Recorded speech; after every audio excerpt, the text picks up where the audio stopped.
Welcome to some new r/petty revenge stories, where people share small victories over those that wronged them. I hope you had a great day. The first story is called Knowing the Boss. Happened at work this morning. I work for my dad at his store.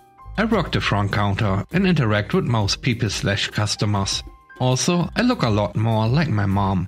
My dad wants a separate business as well, but anybody who needs to talk to him for either business can usually find him in the office here. This guy shows up this morning, looking pretty ruffled. He asked if my dad was there. I replied, "You just missed him. He is out for the morning doing a couple of things." He was very displeased by this information and was acting very loud and unprofessional. He started looking around the store and eventually came back to the front counter with a piece of equipment that he wanted to trade for some work that he apparently did for him before. Keep in mind, I know most of my dad's workers and have never seen this guy before. I told him that I don't do any negotiations while he's not there, and I can just let him leave the store with something for free. I told him that normally he probably wouldn't want to take that route, but he was welcome to discuss it with him once he's back. He looked at me and replied, "You are making a big mistake here, and you must not know him very well, because he would do this for me, and blah blah blah." I just looked at him and replied, "I actually do know him quite well, seeing as he is my father." I told him that he could either leave or wait for my dad to get back. He kind of looked up at me and was pretty speechless. I could tell he felt stupid and regretted his comment. He ended up waiting around in his truck for my dad to show up. And guess what? He wasn't gonna do a trade. It's almost like I know my boss well. Apparently the guy just worked like 2 days for him and then quit. Plus the thing he wanted was way more expensive than what he was owed. The pay wasn't made yet because we are bi-weekly. The next story is called Can't Have It for Free. Last month I closed my physical office and everyone works from home now. Part of closing it was selling off everything in it. We also have a vendor, but that I had to cancel a contract, leaving me with a $12,000 bill.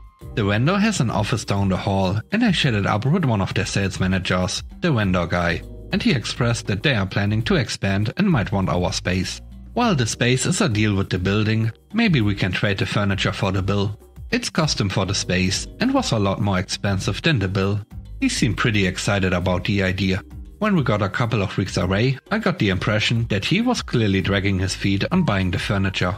I talked to the building management about hiring their race contractor to haul it all out. The building guy mentions that the vendor said they might want to buy the furniture, so it has clearly come up in their discussions, and asked whether I was abandoning it. I said yes, but also explained the bill and trade I was trying to work out, and stated clearly that I wasn't going to both pay their bill and give them free furniture. I met with the race contractor. He sounded already familiar with the situation and gave me a very low handshake quote for the work. I got the distinct impression everyone had a plan I wasn't included in. 2 weeks before the lease was up, I contacted the vendor guy and asked him how it was coming along. He said it was being handled by other folks in his company, and I told him to communicate that I needed an answer by the end of that week. I didn't get an answer, so I completely disassembled all the furniture.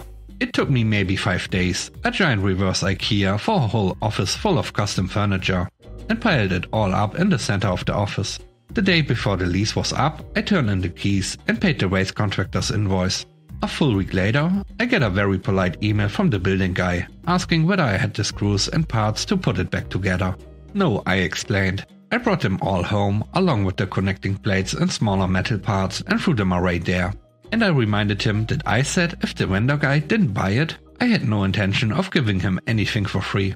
A couple of days after that, the vendor guy calls me, asking about what we left in the space. I explained that he had quite a bit of nerve asking me for anything beyond their bill. Looks like the waste contractor ended up having to do the work I paid them for after all.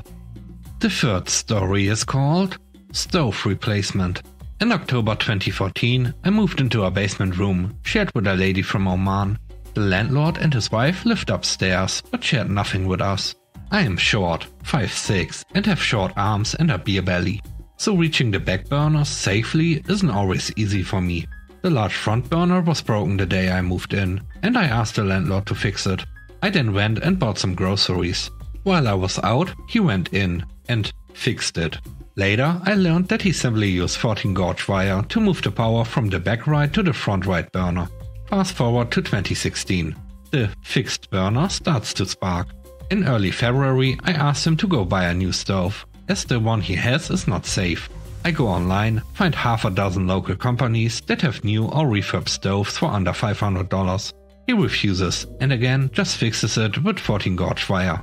At this point, I'm not feeling 100% safe in my own apartment. So I call the Toronto Fire Department safety inspectors and the Ontario Electrical Safety Authority. They come in and find about 40 violations each. A month later, after about 8 hours of work and a new $800 stove, the electrician leaves and the ESA inspects again and approves it. That night, my landlord comes banging on my door and tells me I cost him $10,000 in repairs and fines and I'm being evicted in 60 days. I looked him in the eye and said, "Man, if you just listened to me and bought that $300 stove at the scratch and dent place, you could have saved $9,700. I shut the door in his face and cranked the TV, so I didn't hear him knocking anymore. 6 weeks later, I moved out on my own volition, because I got tired of him and his wife stomping around. Eventually, I moved into a nice studio apartment and have been here a while now." The last story is called Review Bomb. A few months ago, I volunteered to plan my mother-in-law's 60th birthday and my father-in-law's 64th birthday, which was a weekend in wine country. I had made a reservation for a group of 10 at a new upscale restaurant months beforehand. Because it was also a winery, we arrived 2 hours early and checked in with the restaurant to see if they could seat us earlier. Despite an empty restaurant, they said they couldn't. That was no big deal. We understood they could be low-staffed, so we went and got some wine and hung out and listened to live music. Close to our reservation time, I got a text from the restaurant to be seated. It was beginning to rain.